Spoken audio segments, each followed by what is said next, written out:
Good evening there, and welcome to part 2 of our series of how Chevron underdeveloped its host communities, with special focus on the GMOU and CICD models. In our first part, we set out to explain the reason why we have made a case for host communities to receive special attention other than the general attention that communities receive across Nigeria. Let us bear in mind that the mainstay of the Nigerian economy is oil. Let us also bear in mind that with oil exploration comes a lot of revenue for the Federation, and indeed the companies pay their taxes. However, we must bear in mind a comparative overview. Take a look at the west. You see the mountains, the hills, the vegetation. Go to the north. You see the rocks. Beautiful scenario. In the Niger Delta region, indeed, we all know that Africa has the biggest mangrove in the world. In Africa, Nigeria does have the biggest mangrove in Africa. When you watch the topography of the west and you watch the topography of the north and of the east, you will discover that the depletion of their environment is not as fast as it is happening in the Niger Delta region.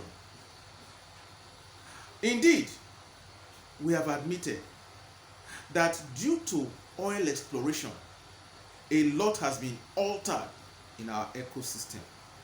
The women that used to pick periwinkles can no longer pick periwinkles. At least not as much as they used to.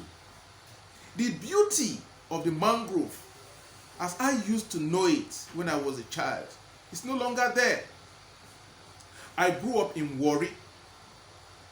I attended a school called the Kingboa Primary School. In our days, in Ekurede Shekiri, we could just step out of our houses, catch fish on the roadside, and that will tell you how rich in terms of fish and aqua life the area was.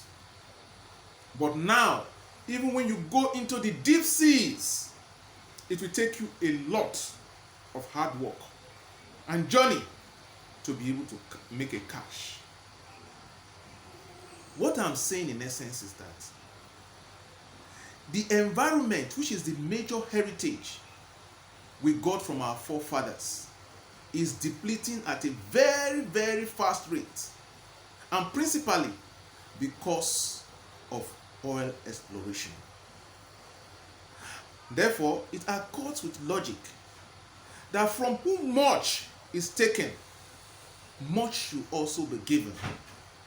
Let us not equate our region and our area with every other region and every other area. Now, the GMOU, whose acronym stands for Global Memorandum of Understanding, is a piece of document that came to replace an MOU that was brought into existence in 2002. Now, it may interest you to know that the MOU of 2002 had certain beautiful provisions and provided certain fruits that would have taken and healed a lot of the degradation that our people were passing through by way of employment, projects, and what have you. It may be imperative that I make a very brief distinction between the GMOU tenure and the MOU tenure. In the MOU dispensation, Chevron Nigeria Limited was entering into agreements with the state government as a witness with each and every one of the communities that constitutes his host cluster in the Warri area. While the MOU of 2002 was still in existence, an incident occurred that made the company to propose a GMOU. That is an agreement that will cover the entire communities as one. Now, one would have expected that in good faith, the outstanding fruits, the fruits that were yet to be reaped under the MOU, will be rolled over like data into the GMOU. But to show that the company was not in sync with fairness and equity, the company surreptitiously inserted, I say surreptitiously because they were dealing with leaders at that time who oversaw the entire process without taking into cognizance this particular difference. And so they succeeded in overriding the fruits of the previous MOU and then reducing what ought to come to the cluster of communities by way of more employment, by way of more projects. Now, it is not the case that when you give these communities and their indigene special consideration in all this, that you will restore the health hazard that they are exposed to. The purpose of asking for this is to ensure, like we say in English language, that lightning should not strike a place twice. It is enough that there is environmental degradation. It is enough that the topography of the mangrove has been violently destroyed as a result of exploration. It is enough that the preoccupation of the people prior to oil exploration has been negatively altered.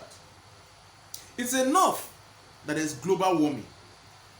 We shouldn't add to that deprivation by insisting that the people of this region who are directly impacted by exploration should be treated in the same way with people of any other region.